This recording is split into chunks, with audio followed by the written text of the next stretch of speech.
When did you start sprouting, and what was the motivating force to get you to start to grow your own sprouts in your household? So ironically, and this is, honestly, Doug, this is in a way an argument in favor of saying that it's good that we have many different voices that exist in our society, and that we, allow many different voices to be out there. Because ironically, the place where I learned about sprouts was from Joe Rogan.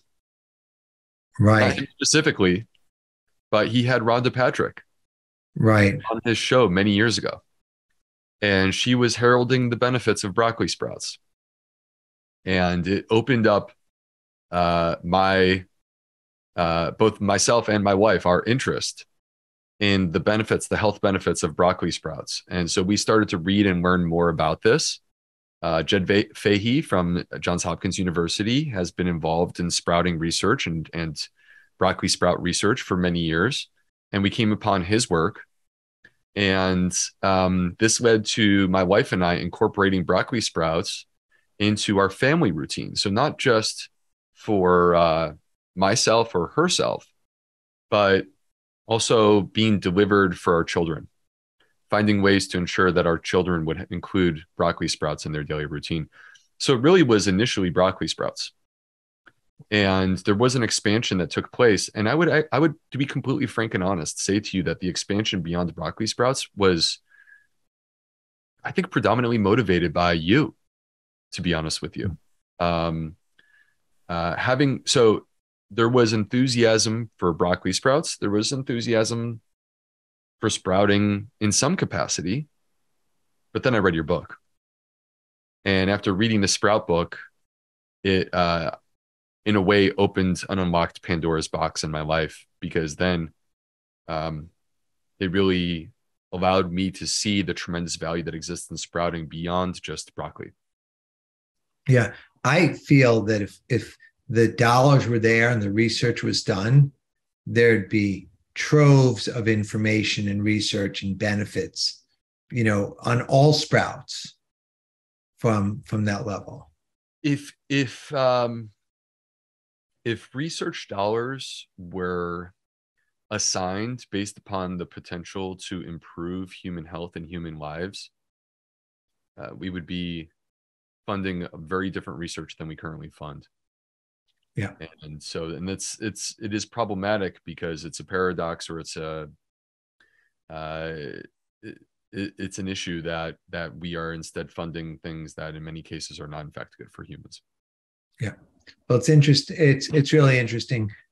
Dr. Fahey is also part of our bonus materials.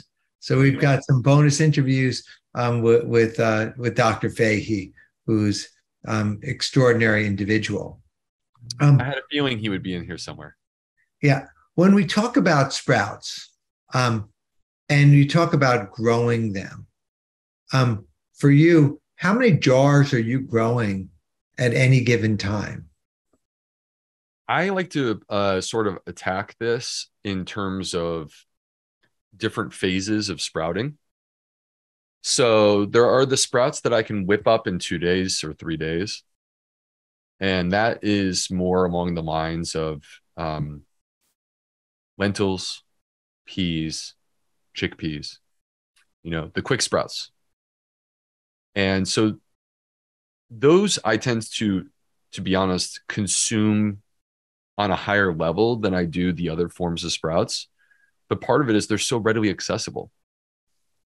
So when I want them, I can have them very quickly. And then there are the ones that I know I need, but I have to plan ahead. And those are the intermediate level sprouts, like the 5-day sprouts, like broccoli sprouts, 5 to 7 days. And then finally, there are the ones that take even longer than that they're just, to me, they're so good, they're worth it.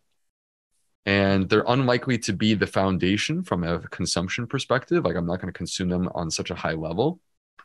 But I like to make sure that I'm adequately getting enough of them in the rotation to be able to enjoy them.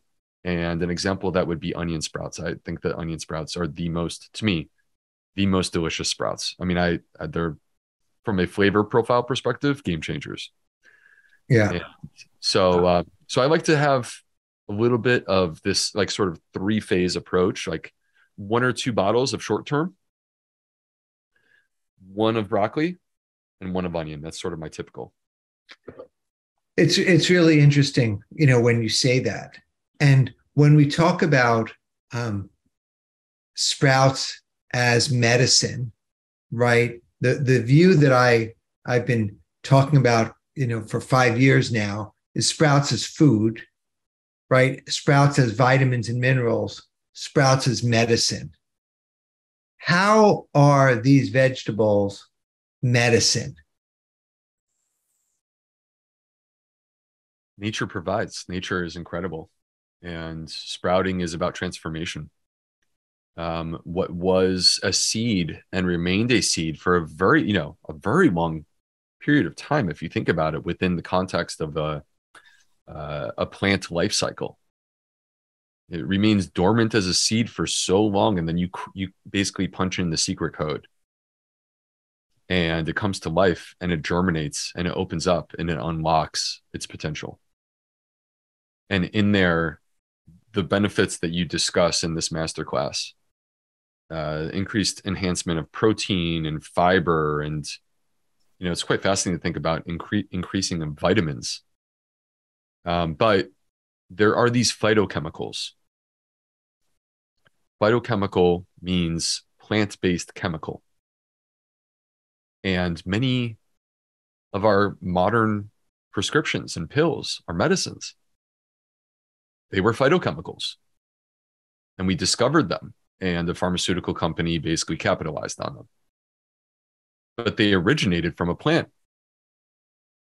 And when you think about these sprouts, they are a unique window in the life cycle of a plant, where in many cases you will find a disproportionate representation of these medicinal chemicals.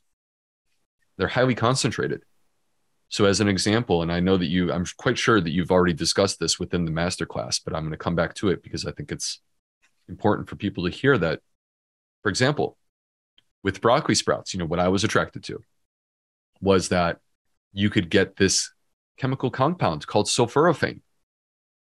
And it's actually very hard for them to biochemically isolate this and turn it into a supplement or a medicine. But within the context of a sprout, you will find 50 to 100 times more sulforaphane, gram for gram, in broccoli sprouts than you would find in mature adult broccoli. And this is where the sort of pungent, bitter flavor comes from. And what I say to you, the people who are enthusiastic about sprouting, is I say to you, embrace the bitter. Because that bitterness, that is nature providing something that is designed to help you in terms of your body heal and be optimized and protect you from cancer. And that is, in the case of the broccoli sprouts, that is the sulforaphane. Hey, thanks for watching. If you like this interview from the Commune podcast, then click subscribe and check out this video right here.